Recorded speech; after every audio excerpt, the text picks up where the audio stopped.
adalah bahwa Yesus itu bukan seorang Kristen, bahwa Yesus bahkan bukan seorang beragama Yahudi.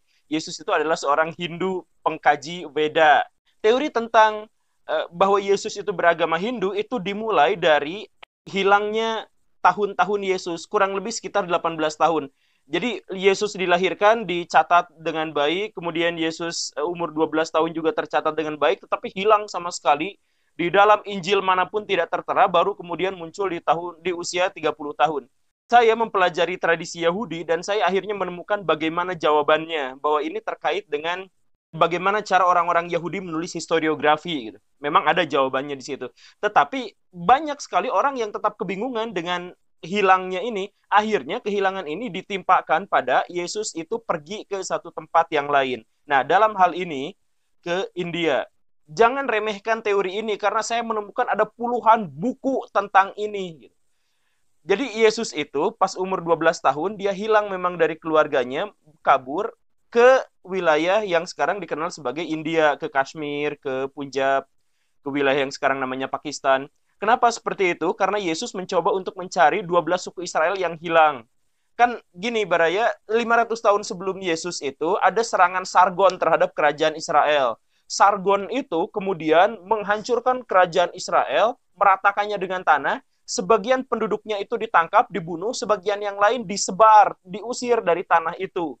Sebagian dari pengungsi itu kaburnya ke India. Nah, secara genealogis, secara genetik, pendapat ini bisa dipertanggungjawabkan. Banyak orang-orang India yang memang darahnya itu adalah orang Yahudi sampai sekarang. Ini dimulainya dari pengusiran Sargon itu. Nah, Yesus katanya mencari 12 domba Israel yang hilang itu ke India. Nah, tetapi di India Yesus malah bukan hanya menemukan tetapi juga malah belajar tentang tradisi Veda. Di antaranya adalah belajar ajaran-ajarannya tentang penyatuan manusia dengan Tuhan, kemudian tentang bagaimana cara membuang roh jahat dalam tubuh seseorang, bagaimana cara mengobati. Maka nanti ketika Yesus menyelesaikan orang-orang yang kesurupan, kemudian mengobati orang-orang yang secara akal tidak mungkin bisa lagi disembuhkan, bahkan ada riwayat soal Lazarus itu, menghidupkan orang yang mati dan seterusnya. Kata orang-orang Hindu ini adalah ajaran dari Veda. Ini memang orang-orang India pada zaman itu udah dilakukan biasa oleh para resi gitu, bukan mujizat, itu kata orang-orang India. Nah, Yesus di India itu belajar agama Vaisnava, khususnya dia pengikut Krishna. Makanya sampai ada judul buku From Krishna to Christus gitu, itu juga ada bukunya. Dan bisa menemukan ada rentetan, ada berapa ratus kesamaan Yesus dengan Krishna. Di antaranya adalah, misal ya, maaf, di antaranya adalah Krishna adalah satu di antara 3 oknum Tuhan. Yesus juga. Krishna itu 3 oknum Tuhan. Yang kedua, Wisnu itu kan kedua. Yesus juga.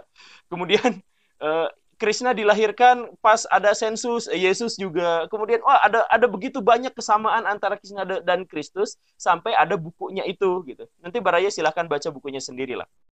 Nah, tetapi pendapat yang paling kuat itu bukan dari situ. Pendapat yang paling kuat itu berasal dari sebuah catatan usia 2000 tahun berbahasa Pali di sebuah kuil kuno di India. Namanya Vihara Hemis.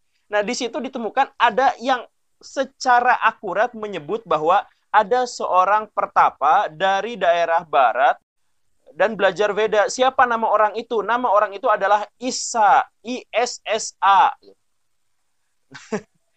Nah, gini nih ya Baraya, nama Yesus itu bukan nama sesungguhnya, tapi itu adalah nama dari ejaan Yunani.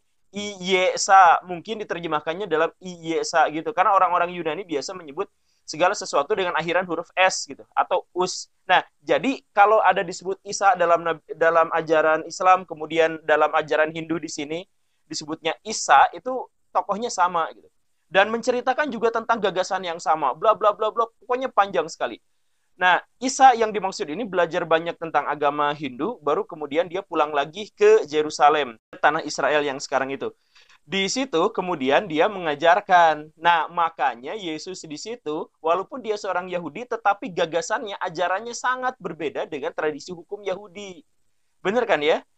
Hukum Yahudi itu ketat sekali, kurang lebih sama seperti syariat Islam gitu, ketat. Nah, tapi Yesus sebaliknya, ada maaf ya, ada penzina malah diampuni dan lain sebagainya.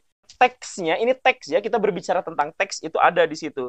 Teks itu sendiri ditemukan oleh Nikola Notovic tahun 1887, orang Rusia, dan sejak saat itu memang banyak sekali buku yang menceritakan tentang itu. Judul yang ditulis oleh Notovic itu adalah The Unknown Life of Jesus Christ. Silahkan baca sendiri bukunya, tapi nggak ada terjemahan dalam bahasa Indonesia. Di PDF mungkin ada.